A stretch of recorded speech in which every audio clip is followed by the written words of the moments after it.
It's time for the KERCasts, brought to you by the Knowledge and Evaluation Research Unit. I'm your host, Victor Montori, and today we have a, just a luxurious guest. Eelco de Koning is a professor of diabetology at Leiden University Medical Center in the Netherlands, and he leads the Leiden Diabetes Center there. He's a leader internationally in two areas of work that are critically important for patients with diabetes. One is the understanding of the cells in the pancreas and the islets that produce insulin and how they live, thrive, die, and can be replaced and regenerated. And also the work of that patients have to do to participate in their own care and flourish. Eelco, welcome, welcome to the KERCasts. It's good to have you. It's good to have you with us. Eelco, one of the things that we try to do here is to try to understand how is it that people get to be who they are, and how is it that people get to be in a position of you are of leading an important research group and making an important impact in the lives of people through your work. So how does one become Eelco de Koning? Wow, do you want the long or the short version? Let's try the long one, and I'll take the opportunity to interrupt as needed. Yeah. So it's also always the nature nurture part, and perhaps there's a lot of luck to which parents you're born. Perhaps that's what it all starts with, and the opportunities that you get, and the role model that they are. And I think when I look back upon this basically first part, perhaps the part of how did the general Eelco become who he is, then and when I look back, then I see a kind of shy, insecure, introvert boy during actually my entire youth, living with flower power parents that were completely the opposite of what I was. And I was somebody who needed structure, and I thought they were unstructured. They were always late. I wanted to be on time.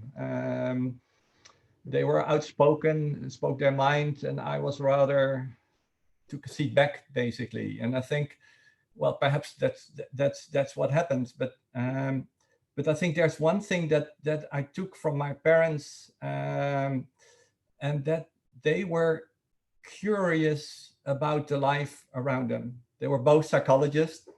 They are both psychologists, psychotherapists, and actually my brother and sister are both psychiatrists. So actually the entire family is psychology or psychiatry. And actually I'm the only one who kind of went more into the biomedical field, although that changed probably also. But the part that I thought has shaped me in a way, perhaps where the holidays that we undertook as a family. So my parents, we drove everything by car. We had behind the Iron Curtain at the time in the 70s, driving to Greece, going to North Africa, sleeping with nomads in caves. It was this outreach, and I think, when I look back, I was like a sponge of all the experiences, and I was curious. And I sometimes feel that the way I connected with the people in holidays was actually different, like what I was at home. So this kind of curiosity and connection, I think, stems from that time period. And then I think when it comes to becoming a doctor, or at the end of high school, there is this one thing that I still do not understand why I undertook that. But in that time, in the 80s, to go into medical school in the Netherlands was like a lottery. It didn't depend upon your grades so much, because, you know, in the Dutch system, they wanted to give everyone the possibility to study medicine, whether you had good grades or lesser grades. But if you did, like, if you finished a high school or a specific high school, you could go in. And I basically had a ticket to go into medical school, but I threw it away, and I said, I want to go to the USA to study for 1 year. I got a bursary in a state college in Pennsylvania. I'd never flown before, but it was, if I look back on myself and then to make that decision, it was kind of an out of my comfort zone decision. And I think these kind of aspects of curiosity, connection to people, and doing things out of my comfort zone are perhaps what then led me to lead the life after that, and to slowly evolve in becoming, you know, entrenched in medicine, but still always this kind of go out of my comfort zone. Yeah, I think that's always been a thing in my life. It's interesting how, as we grow old, the craziness that are our parents sometimes ends up being an asset as we think about how we ended up where we are. Yes, and probably I end up being more like my parents than I ever was. You know, that's how these things went. So I think it is for a large part luck, and then, you know, but at some stage this kind of luck well also kind of becomes more planning.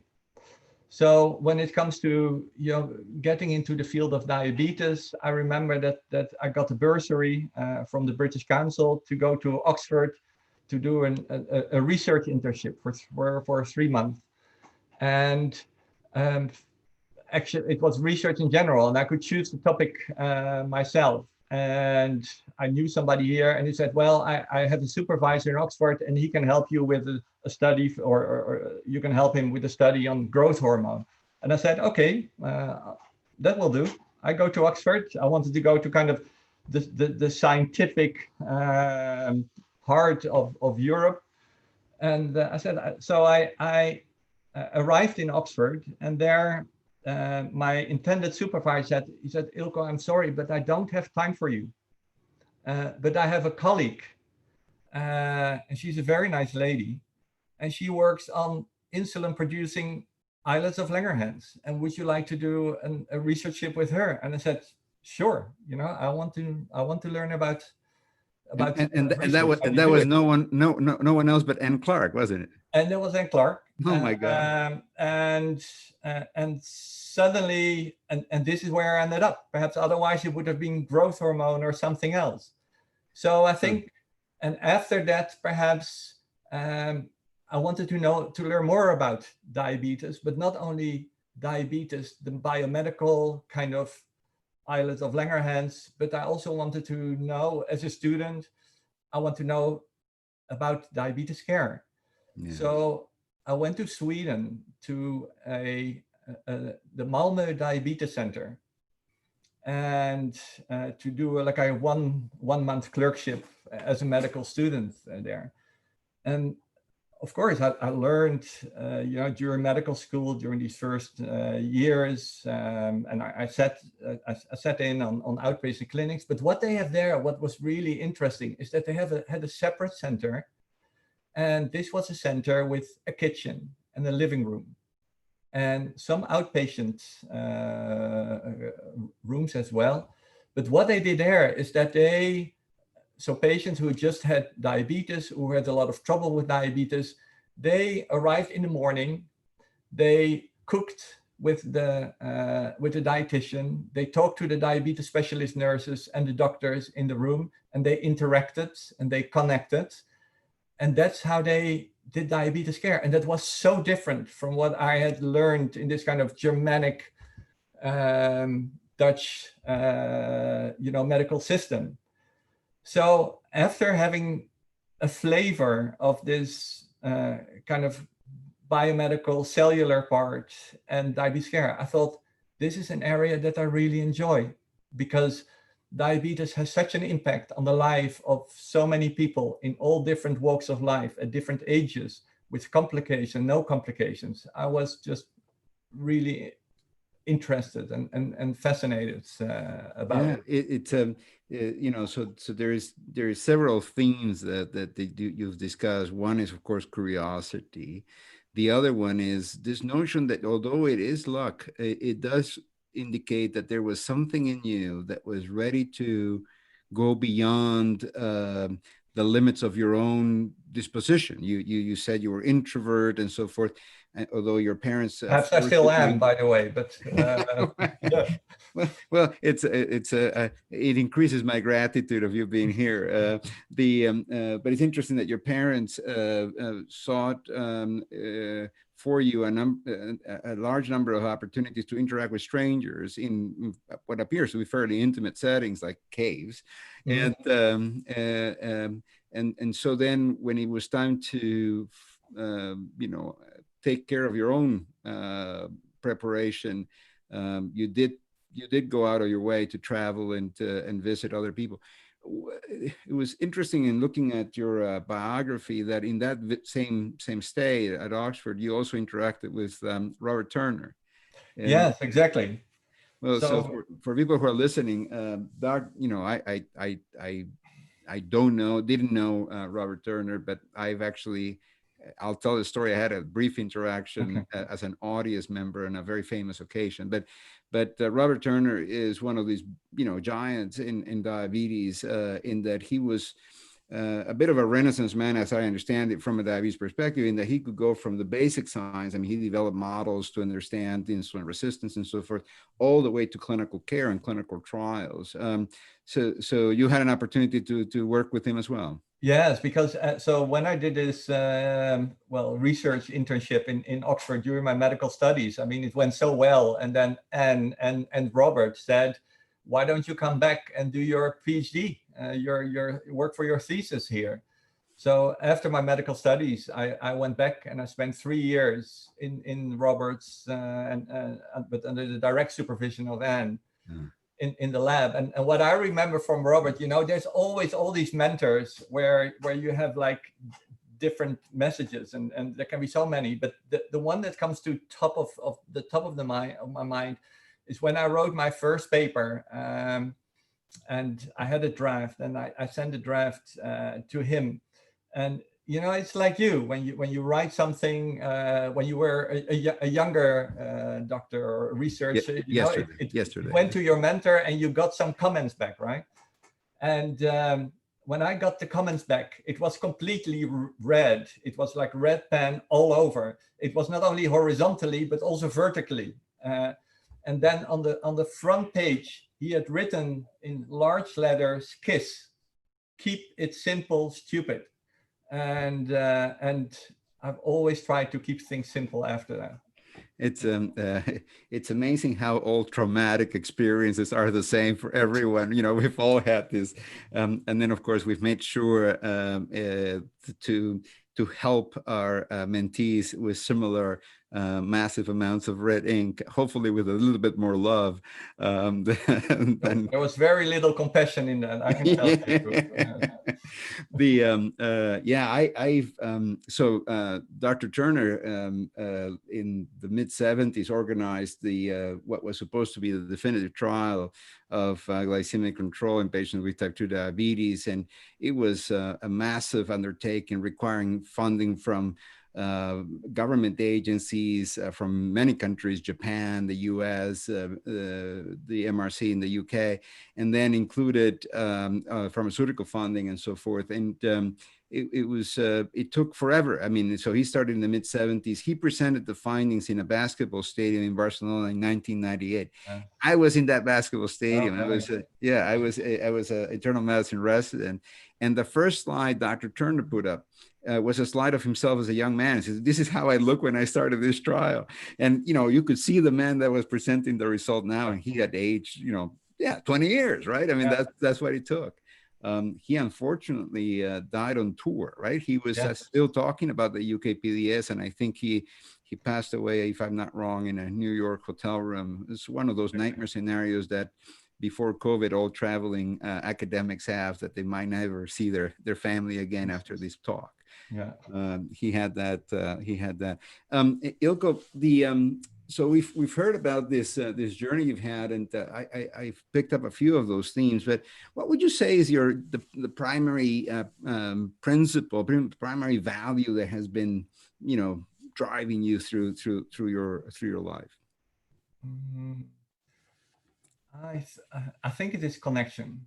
Hmm. You know, to connect to people. I think I think I can only mean something for my patients and for, you know, the team members and for other people if I can really, yeah, truly connect to them. And I think it is yeah, I think it is by connection.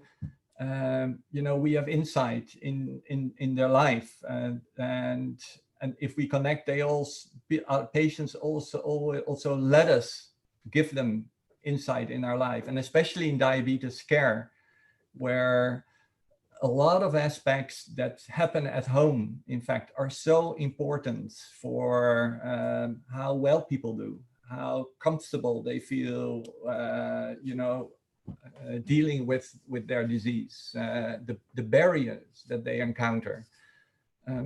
I think it is very important to connect.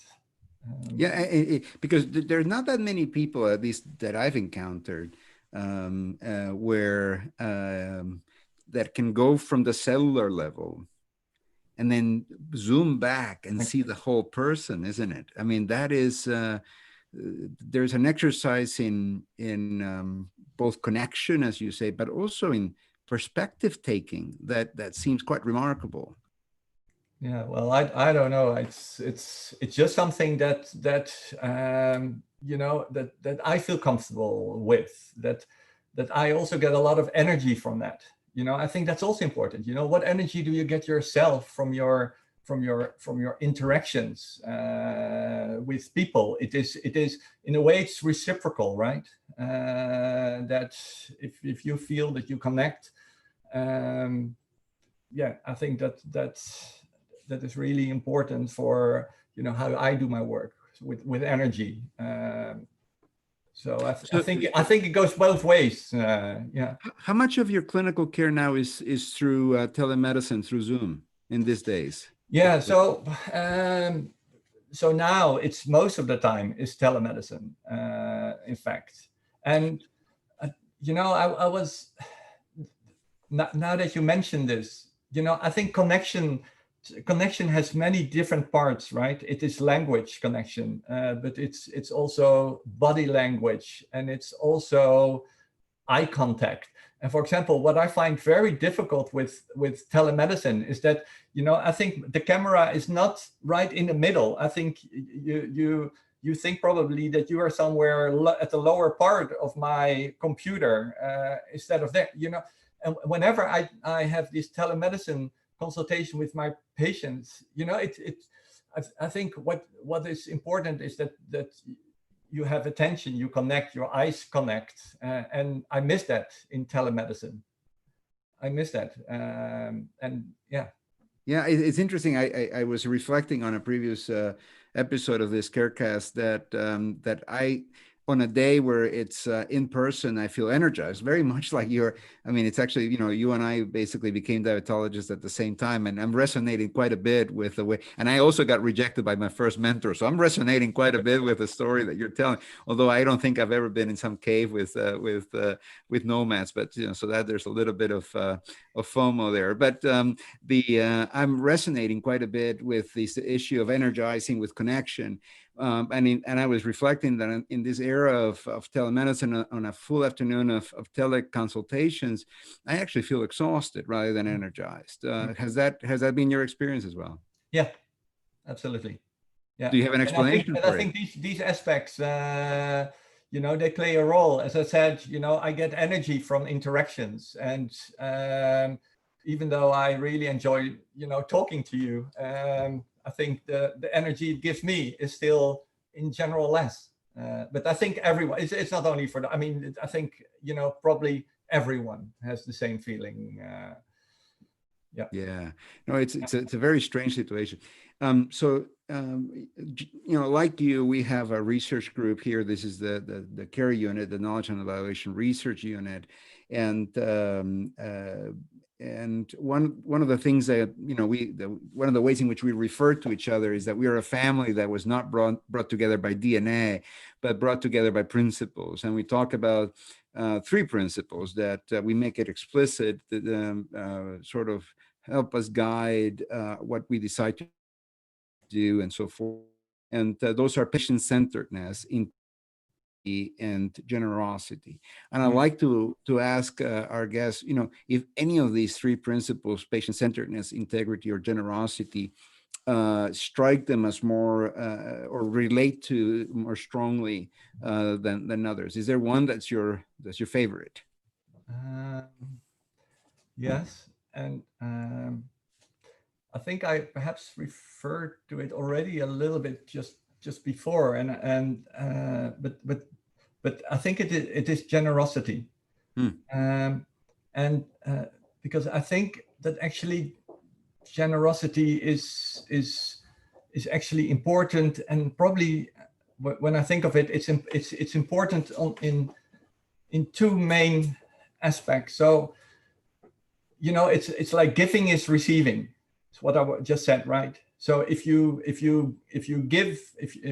give your full attention, and that has an effect in the person you're talking with, in the patient you're talking with, there's something that comes back that also energizes me. So it's giving is getting, giving is receiving. I don't know what the right word would be.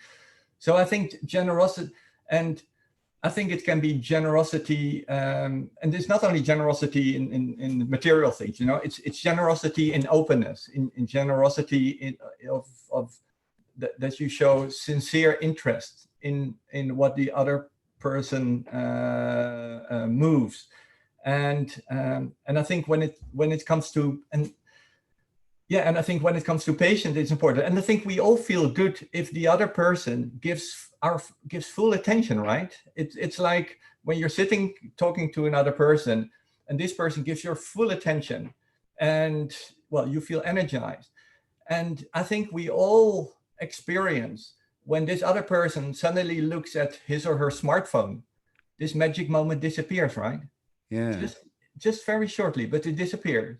Or when somebody's looking at the clock, so I think when you're generous in your interest, in your openness to the patient, this patient will feel special and will also be more open about his or her life. And in diabetes care, that is so important, because I always say with diabetes care is that, let's say you have 16 hours you're awake, right, during the day. So, and let's say 8 hours you're asleep. So 16 times 365, it's 8,540 hours you're awake in a year. So how many hours do you see your patient, or does the care team sees patients, at the consultation? Perhaps 4 hours a year, on average. So that means 4 hours a year, so 5,836 hours, patients have to treat themselves, and they do that in the home situation, something that you as a nurse, as a doctor, as a diabetes team know so little about. Yeah. So it's so important to have insight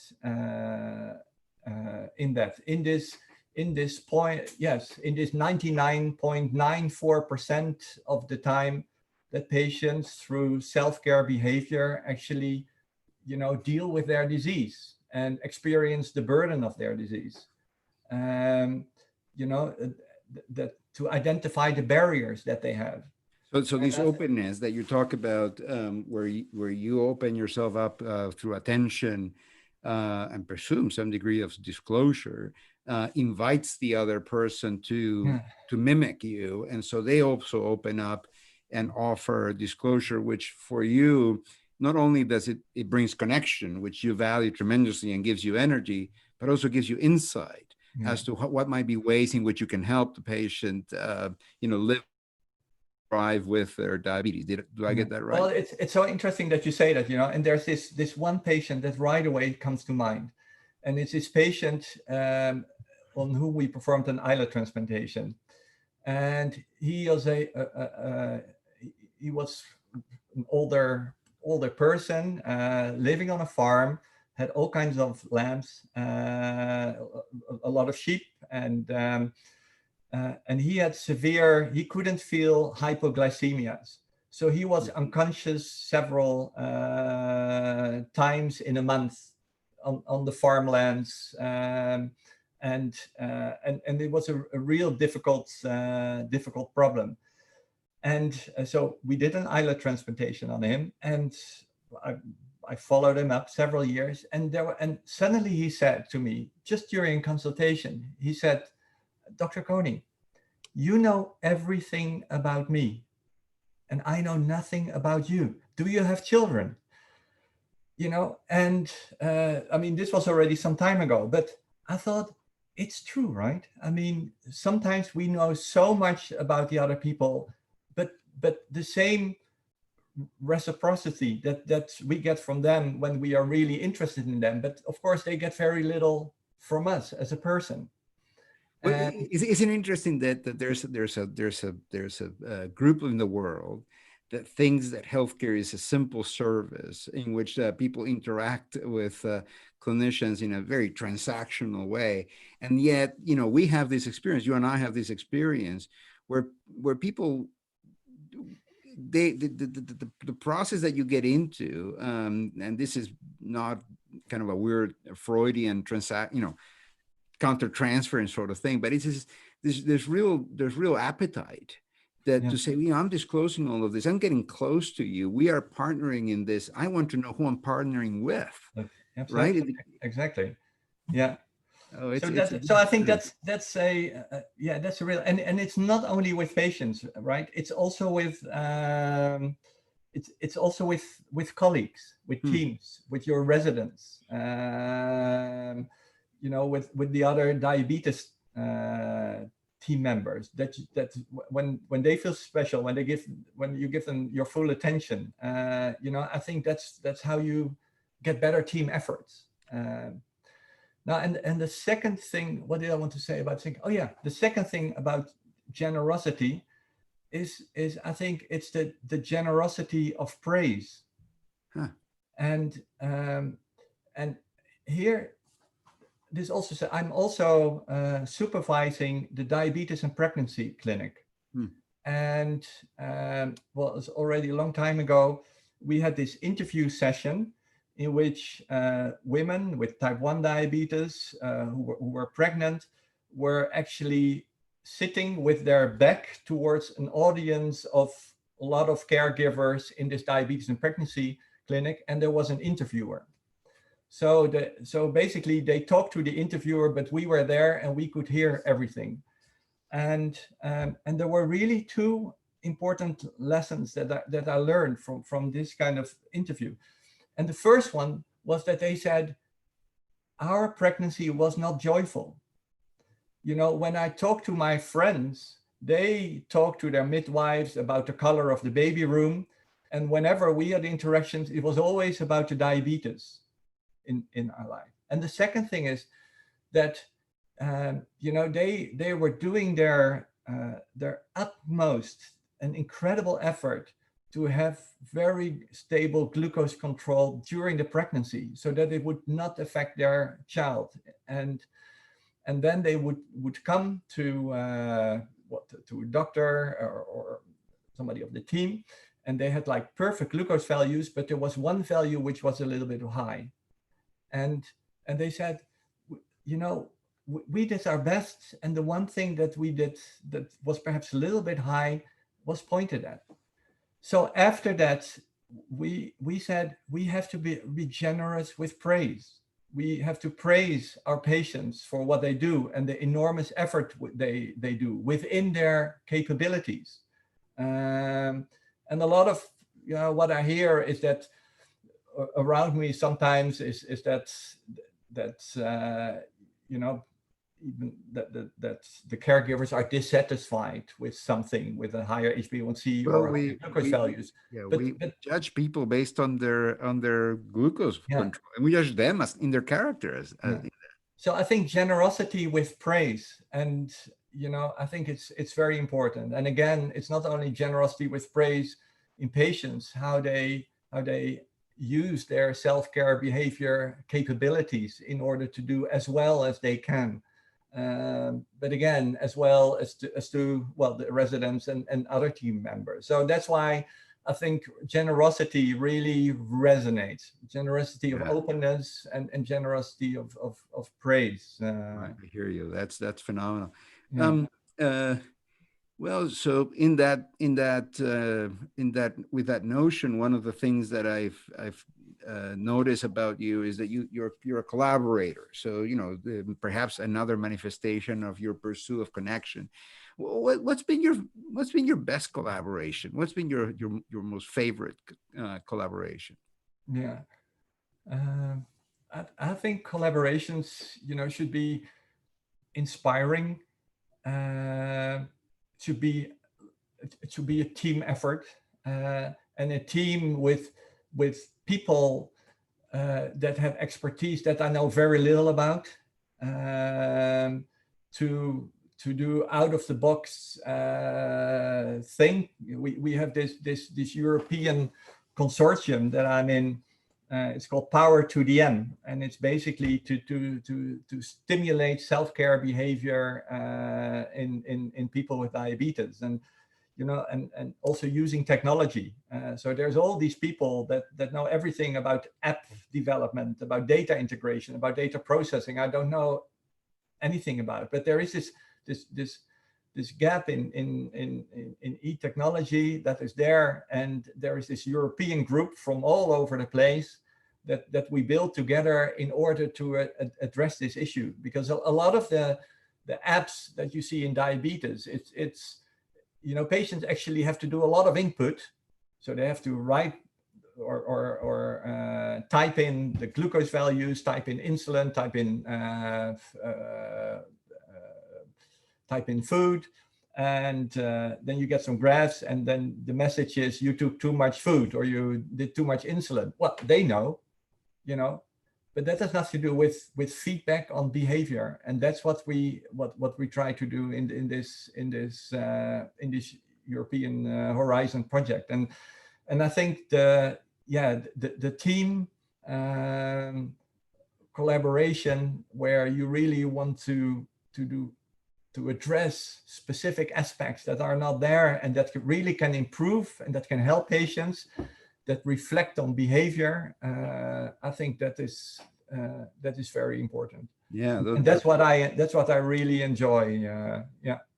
You mentioned to me a particular collaborator that taught you in an unusual setting, you know, in the midst of going to substantial biomedical conferences. And yes.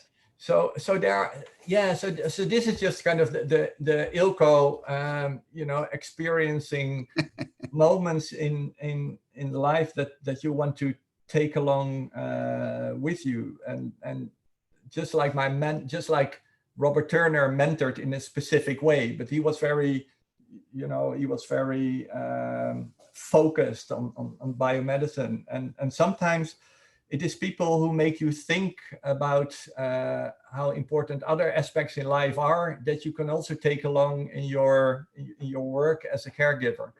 And yeah, so my mentor, Willem Erkens, we went to a conference together, and here is this guy who was really deeply into lipids and diabetes. And I was a young researcher, and I wanted to know all the science that was there in this huge hall with all where the conference was held. And suddenly I met him in a corridor, And there he was sitting, and he was reading French poetry. And I thought, I mean, how great is this actually? First you think this is strange, and then you think, how great is this? Here is this scientist who goes to this conference, who's also interested in science, and he reads French poetry. And I always, just to get my feet back on earth, I think about him reading French poetry, and then I'm back on earth again, basically. Yeah. Yeah, it's when you're deeply interested in the human experience, literature is quite helpful in giving you a range, because there's no way in our lives that we're going to be able to experience the whole range of the human experience. So sometimes literature can help you get there, but sounds like he was also quite looking for beauty as well, which is also an important part of our lives, isn't it? Well, it is, and we take that along. Yeah. How did you make that transition from biomedical aspects of diabetes to be deeply concerned about the ability of patients, particularly patients with type 1 diabetes, to lead a great life? How did that happen? So it's a little bit, there's this that you started with, there's this Eelco perhaps by luck, and then there's this Eelco that went into the biomedical Eelco, basically, and then there is this Eelco transforming perhaps into more the care, the diabetes care, the care for the patient. And one thing that has really been a defining moment in my life, and I told you before that I think how important it is to to really connect to people, connect to your patients, is when I was asked to join an expedition that was organized by a foundation to climb Kilimanjaro. So this 19,000 feet mountain in Tanzania. And the guy who organized this was Bas van der Goor, a really great guy who was a volleyball player and who won the Olympic gold medal with the Dutch volleyball team in 1996 in Atlanta. And a couple of years later, he was diagnosed with type 1 diabetes. And at the end of his professional career, he said, okay, what do I want to do with my life? And actually he said, I want to stimulate sports and exercise in patients with type 1 diabetes, because they are often held back because of their diabetes, already from early on in their life. And he said, I want to show that even if you have type 1 diabetes, you can accomplish all your ambitions in life. And there should not be any barriers. And he wanted to show that with his foundation, by this group of 8 patients with type 1 diabetes that should reach the summit of type 1, of the summit of Kilimanjaro. And so I was asked, and the funny thing is that I was not asked by him. I didn't know him by the time, but he had asked 2 other consultant physicians, internal medicine physicians that he knew, and one of those physicians came to me, and they were about 10 years older than I am, and they came to me and they said, Eelco, we're going to the Kilimanjaro, but the 2 of us, we are not sure we're going to make it to the summit, and we think you're still young. It doesn't look like now, but you're still young. We think you will make it for sure. And so that's when I joined them, and this was really such an experience. And why?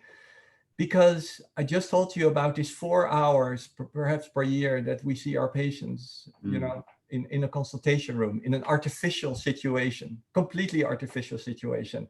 And now, you can say, well, Kilimanjaro is not a standard situation either, but at least, during these, I think it was 16 days that we were there, you could experience how people dealt with their disease, the impact of the disease, the fact that they sometimes the unpredictability, the fact that they sometimes felt unwell for some time after a hypo, that we had to stop, that we were sleeping in tents, and during the night I heard all these alarms, you know, apart from the sounds of the mountainside of Kilimanjaro, I heard all these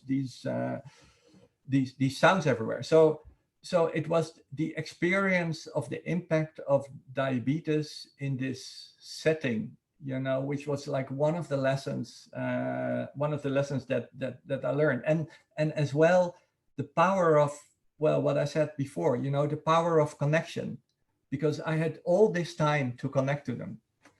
So and because I could do that, the questions that I got and the advice that I could give were so much better, you know, because I knew what was going on, and I you know, I was in the same situation as all these people, you know, during this climb. So yeah, so I think that was also a lesson. And a third lesson I got is that wherever when you go to Tanzania and you do this mountain climb, and especially in the beginning when there are also other people you know, passing by, and you have the local Tanzanians, and yeah, they're very friendly, and they say jumbo, and then they say pole pole, go slow, go slow. And I think also in diabetes care, you know, it is important to sometimes go slow. You cannot say, okay, well, we need to improve your blood pressure and your weight and your HbA1c. You know, it's impossible. You have to face it, and there must be goals for individual patients, and to go slow and to interact with the patient and to connect and to see what are the goals that the patient can really work on. I think that's, you know, that's another important lesson. So it was pole pole, is that right? Pole pole. Yeah, go slow, pole pole. Yeah. It's interesting because that connects, you know, as you know, we one of the areas of our work has been the idea of making care fit in the lives of patients. That's the topic of the whole series, in fact. And it seems like one of the areas that we are interested in, of course, is the burden of treatment. All those alarms that you talk about, they're not caused by diabetes; they're caused by our treatments of it. Yeah. Potentially driving the sugar to a low enough level that there's an alarm that needs to come on so that patients can recover. So there's a substantial element of accumulated complexity that we introduce in addition to, you know, people's lives. I presume there's substantial complexity that's introduced simply with the intent of climbing and reaching the summit, you know, through. But in addition, there's an issue that you're bringing up here, which is that in order to make care fit, one has to go slow. There's a certain tempo, a certain timing, a certain rhythm of the intensification. Absolutely. How that into the? Yeah, Victor, you have to. Can you repeat the question, because there was a small hiccup. I was just wondering. This notion of going slow, getting the tempo of the care. How did you bring that into the clinic? Yeah, so a couple of years ago, we decided with the team that we should transform the way we the way we do our care for patients. And it was an exercise where all the team members were involved, and also our medical psychologist had very important say in this. And actually what we did is that we said, you know, it's no use to focus on HbA1c. What is HbA1c?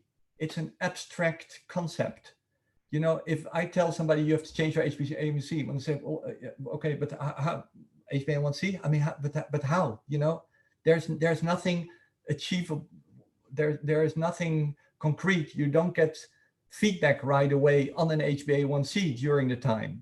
Perhaps that is measured again in 6 months time or in 3 months time, but there's no immediate feedback. And in fact, the same account for weight. So we use weight hardly any time anymore. Weight also has such a burden for a lot of people. Or even blood pressure. Blood pressure is also an abstract concept that you don't get immediate feedback on. So we said in our care is that what we do with the patients, we want to have achievable goals. And achievable goals, it means that they are concrete goals until the next consultation. And whether the next consultation is by the diabetes specialist nurse or the dietitian or the medical psychologist or the doctor, but it is achievable goals. And so that is one. And the second thing is what we have always in the conclusion or in the outlook in our until the next consultation is what is the commitment of the patient in this. So what will he or she do in order to make that goal? And that is what we discuss together. What is the goal? And when they sometimes patients also have very high goal. They have been raised with HbA1c. They want to say, okay, I want to improve my HbA1c. And then we say, okay, but how do you want to do that? And what is concrete? And how can you get like feedback every week or perhaps every other week or with glucose or sensors? How can you do that? And this we have really, and to have concrete goals also makes within the team, it's very easy to talk about it because you always talk about the same thing. If you say we have to improve HbA1c, the medical psychologist could have a very different way of achieving that than a diabetes specialist nurse or a dietitian. But now it is the same. It's a concrete goal. And then the third one is, what is the long-term goal? So what does a patient want to reach? And that could be, basically like for elderly patients, being able to play with their grandchildren. Basically, that could be an important goal in their life for that patient. And with other people, it could be, they want to have like no hypoglycemia anymore. Well, people have different long-term goals. And this is a way that we have now, we've been implementing this for some time, and we're very happy with it, how that works out. So this is how we do care, try to have care that fits. Yeah, we are chatting with Professor Eelco de Koning from the Netherlands here at the KERCasts, and we've gotten some questions from folks who are listening to our conversation, Eelco. And one of the issues is related to what you're describing: tremendous amount of empathy, generosity in disposition, careful listening, prioritizing care according to people's priorities rather than some construct, an artificial measure of something that perhaps doesn't resonate with the challenges of life. How does that manifest in the guidelines and policies that clinicians they have to follow, and the timing and the timelines that are available to care for people? It seems like we are accelerated, and the guidelines really focus back our attention on those biomedical parameters. Exactly. How do you handle that?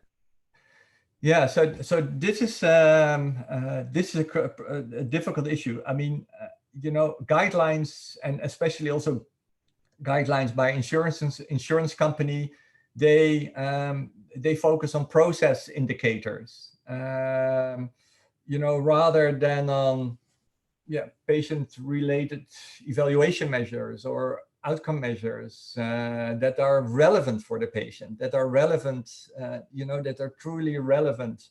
And this is, I think this is one of the challenges. And I think when you ask me, what should that be in the future, then that is something that I really want to put my shoulders onto to change that. I think diabetes care needs to change from a kind of way where we like regularly see every 3 months a patient at the outpatient ward. I mean, yeah, sure, I can shake hands, but if there is, in fact, if there's a lot of issues, if there's not many issues, why should the patient come every 3 months? Is it to satisfy the insurance company or to satisfy the financial department of your hospital, or of the salary of the physicians? So I think we should really change that into a way where diabetes care is something where, as caregivers, you want to make sure that patients have enough knowledge and skills in order to do this self-behavior that is so important in diabetes care, at home. And once that is present, it is actually up to the patient, if you're easily accessible, to say, well, now I need you. And now there is a period that I'm doing fine, and I actually don't want to come every 3 months just to say hello and say that I'm doing fine. And I think this is the challenge in diabetes care. And this is, in my way, care that fits. But the fact that guidelines don't help in this. We need people and centers like yourself, Victor, and to change that, and also with good research, because that's what's needed to convince them. Yeah, I think there's an international group of like-minded folks that would like to see diabetes be quite different from these very disease-oriented, biomedically focused, mandatory steps that really assume that make essentially all patients live to be well controlled. Yeah. Rather than they live and want to make sure that diabetes doesn't get in the way, diabetes or diabetes treatment doesn't get in the way of their life. Yeah. And I suspect people understand that, but for some reason, when it comes time to either write the guidelines or implement them, something gets lost in that process. And what it gets lost is what you described so eloquently. I'm still in the caves with the nomads. I don't know why I'm stuck in that part of your story, but it makes me think about home, house calls, home visits. Does your team ever go to patients' homes I mean, you spend time in the Kilimanjaro with folks, and that gives you new insight. Should we be thinking about working with our patients to be more in their space rather than having them come into our space? Yeah.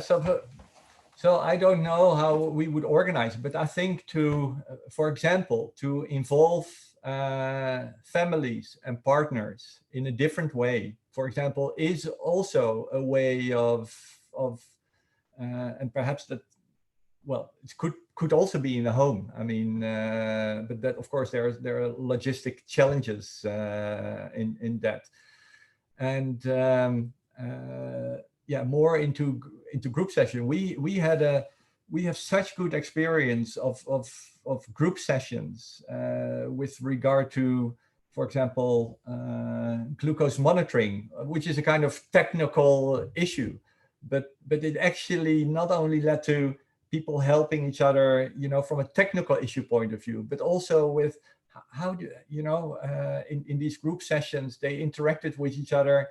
And you saw that something people feeling, I am not alone with this problem. There's other people who also have this problem, which is not only a problem with technology, but perhaps also some other diabetes related issue or barriers that they have.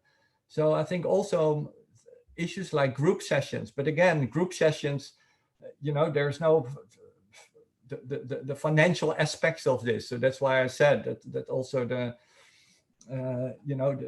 financial departments don't know how to administrate this when you do group sessions, but also this could be very valuable. So it's not only the connection that we have ourselves, perhaps also as centers we should connect people,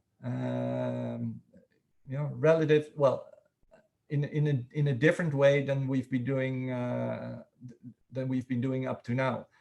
And I think this connection is also very important. And there's suddenly comes one thing, one patient to mind, and he is a university well-educated patient, and I see him type 1 diabetes, middle-aged, and he says, and I know for the last 10 years, but he has had diabetes for about 30 years, and he says, Eelco, and he calls me Eelco, so I think we have a good connection, and he says, Eelco, I cannot help it, but every time I come to your center, I feel like I have to pass my HbA1c exam, and I'm nervous about it.